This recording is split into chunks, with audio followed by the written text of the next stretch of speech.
amped, to really show the footage of the game. Yeah, I am really amped as well, and I believe we actually have some video footage. Is that correct? Yes, yeah, yes, let's get it going. This is actually our Gamescom demo that we're running here, and of course, Gamescom for us is the Eevee show, which is one of our main protagonists. We have two, the sisters and the brother, Jacob and Eevee. So right off the bat, here we are, Tower of London, getting a little bit of a sneak peek of the White Tower. Spamfish, do you feel like you're just... I do, this is very familiar. I feel like, I should bust out some rhyming slang or something.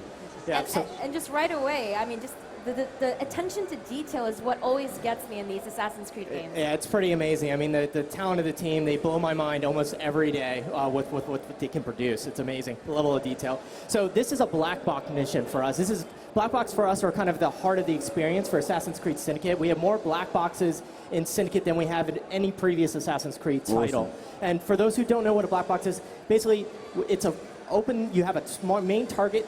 Your player has the opportunities, multiple opportunities. You can decide how you want to take down your target. Leading up to the black boxes, we have multiple kind of investigations that a player goes through. But right off the bat, we have those investigations done. And we're going to kind of walk through there in this video some of the options you can do. We'll do a little bit of fast forward and rewind so you guys can see kind of the breadth of what's going on. That's always a great thing about the Assassin's Creed series is the scope of ideas and scope of ways you can complete the level or kill a target or get to the target. It's not just one route you can take. Right. Exactly. I feel like that's one of the best parts, actually. It's like, I'm not going to take the road, I'm just going to climb this building. Yeah, it's great to see how players use the tools and take advantage of some of the systems to make things happen and be creative with kind of what's going on. They kind of surprise us almost every time here. All right, so here we're going to see our primary target here is Lucy Thorne. She's kind of one of the high-ups in the Templar organization, and you need to take her out.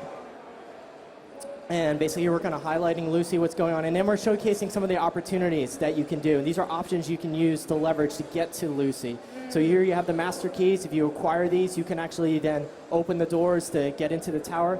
There's an allied guard who you can meet up with, who's a friend of another Henry Green, who's another assassin in London. Gives you a tip on what you can do next. And then you have the constable, who's been held hostage. So you need to go free him and then rally the guards to make another way of entrance into the White Tower. And just looking at it there, the attention to detail with the beefeaters and the period dress, and it's one thing that I'm really excited about this game in particular is the setting. It's in the Victorian industrial revolution, right. Just the start of that kind of, the modern capitalist world that we live in today. This is kind of the genesis of that, and how that's going to impact on the assassin's ability to do his job, or her job. Right, Victorian London in 1868, it's why we wanted to go there. It's so rich, there's so much going on that we can do, and just having that has been just amazing to kind of build and show to the players what's going on. Now, okay, we just missed the first option, which you saw she did an air assassination on Lucy. Now we're getting some flashes of how else she can go about. So here's the constable. That's our volcano. Okay, yeah, I want to know what that was. Yeah, so it's one of the new tools that we've added into your kind of arsenal, which basically you can drop down and stun and electrify. It also does damages to enemies. It's great when you're dealing with multiple enemies. So there we figured out, okay, you can release a constable and leverage the guards to enter the tower. And now we're seeing actually just a regular kind of walkthrough as we go towards the allied guard, which opens up kind of the unique kill to take out Lucy. All right. So as we're watching this walkthrough, I know that a lot of people who are familiar and love the Assassin's Creed franchise are already very familiar with the different, mechanics that are involved. But can you go into a little bit more detail on what the mechanics are like in this game, and if there's anything that's different or changed? Quite a bit, actually. We went back to the roots first and really looked at navigation, looked at combat. How can we make that feel more fluid? More like as soon as you press a button, you see something happen. So there's a lot of investment put there. And then on top of that, we wanted to add some new tools, because as we were building these kind of wider streets and taller buildings, we realized, parkouring up and down and always trying to stay on the rooftop lines was really challenging. So we added in the rope launcher, which you've seen Eevee use a couple of times here. So that allows you to kind of shoot across very quickly those wide streets. And it's great because seeing you do that with parkour, it kind of just works like peanut butter and chocolate, in my opinion. Yes, it meshes together perfectly. Right. And I know that I can speak for a lot of my friends and myself as well. That's my favorite part of this game, is not going the normal boring ground route, but always trying to find some way to get to where you want to go by, going on the roofs, finding some way to get to a roof. Right, exactly. So here, Eevee has found the allied guard, and he's basically exposed that there are Templars who are impersonating guards in the Tower of London. So he gives you the fact that there are 2 of them out there as targets, and you need to go take them out. I'm loving the details of the world, like those posters you saw there, and like the detail Right. of the bricks. It seems, again, I'm from London, so this is a great setting for me. But I've been to the Tower of London many times, and you can already get that flavour of the place, Right. and it's very authentic. Yeah, we work with a lot of people who are kind of experts on this time period. We have various different historians that we use. Some are just specialized on certain historical characters. Some are specialized on the time period, what was going on with the economy, the people, the politics. So yeah, we wanted to definitely show that through the game, and you'll experience that as you go through the main missions as well as the side content. It all feeds back into the fantasy of the time period. And that's one thing Assassin's Creed always done well. The time periods they choose to portray are always very well, all come across very well. Yeah. Yeah, it's always extremely authentic. And Yeah. I know we've been talking about how to get around in this game, but let's talk a little bit about combats, because Sure. I know that that's also a feature that a lot of people are really into, obviously. Yeah. I mean, so first and foremost, we brought back the multi-kill finishers, which is super satisfying. You send Yes. enough enemies around you, then you see that nice cinematic taking and you them all just out. feel like the coolest person in the world. Exactly. Yeah. And Jacob has his own, and Evie has her own, so they Oh, feel nice. fresh, as you, depending on what character you're playing. There's some new weapons brought in. One of my favorites, the sword cane. And Wow. seeing that being used as a multi-kill finisher is great as well. That's a classy way to kill people as well. Right. So they, Classy cane. this is a time of like organized crime. So combat was very like brutal and dirty, Yes. and so we wanted to have that melee up close. And with that, it was important for us to know as soon as you press that button, you felt something going on, and you can kind of counter and kind of Well, dodge. it is emblematic of the period. We see in the background here all the smoke smoke, plumes, and yep. this industrial revolution, and the pollution that came from it. It's a dark, grimy world, and I Right. guess the kills kind of reflect that. Oh yeah, no, definitely.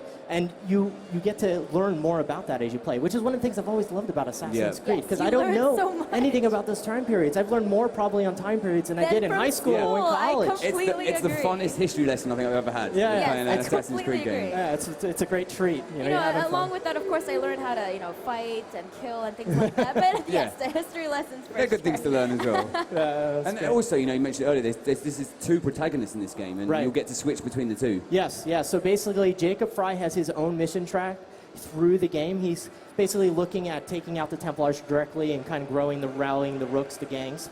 And then Evie sees that there's something going on with the politics and situations, and there's this ancient artifact that she's trying to track down because she believes the Templars are going to use it for obviously wrongdoing. And you kind of go through the game that way. But then in the open world, it's all player choice. Of course. You can kind of decide what you want to do. Do you want to play more as Evie? Do you want to play more as Jacob? And then with that, you also have, obviously your looks of your character, but then your skills as well. So each have their own skills, so you can invest how you like.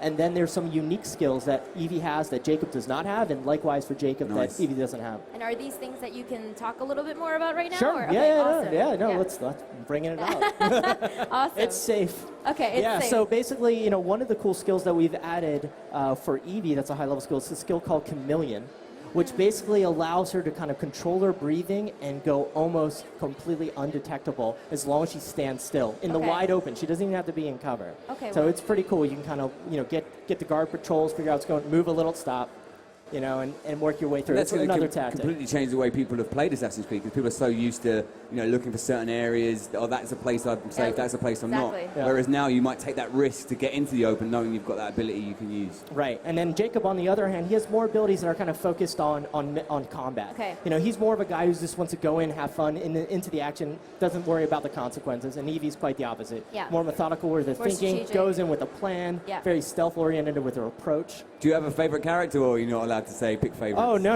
I'll pick favorites. I love Evie. Oh, awesome. Oh, no, this is amazing to finally be able to talk about her at Yes. Gamescom. The team has been we've been working on these characters for so long, and to be able to, to talk about Evie is great, and for them to actually get their hands on and play.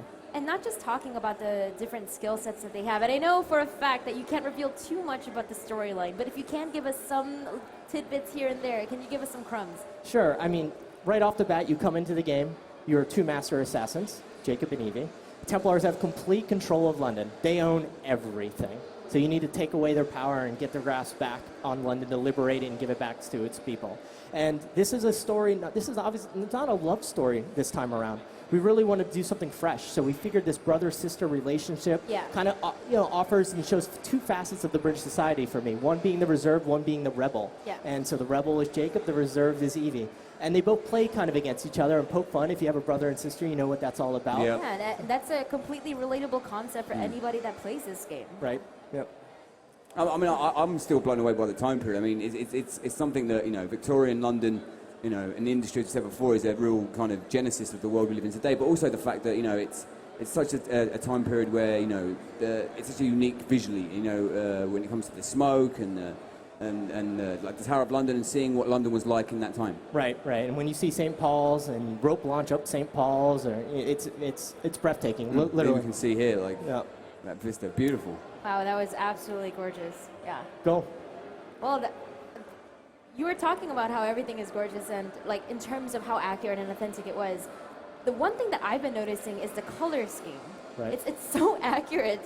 Even when you watch films about that time period of London, it's the exact same thing. It's this black and white sort of gray color scheme that's going on because there was so much like just industrial revolution. So there's 7 districts, 7 boroughs, and each one of those boroughs, whether you're in Lambeth or you're in the city of London, each of them are unique, and we really put a lot of effort and time to that. So visually, what's going on with the music, the ambiance as you walk the streets. I mean, I really encourage players to just take their time and kind of go through an experience, jump on a carriage, walk, catch the train, all these different just things. exist in the world as it's presented to you. Right, exactly. Beautiful.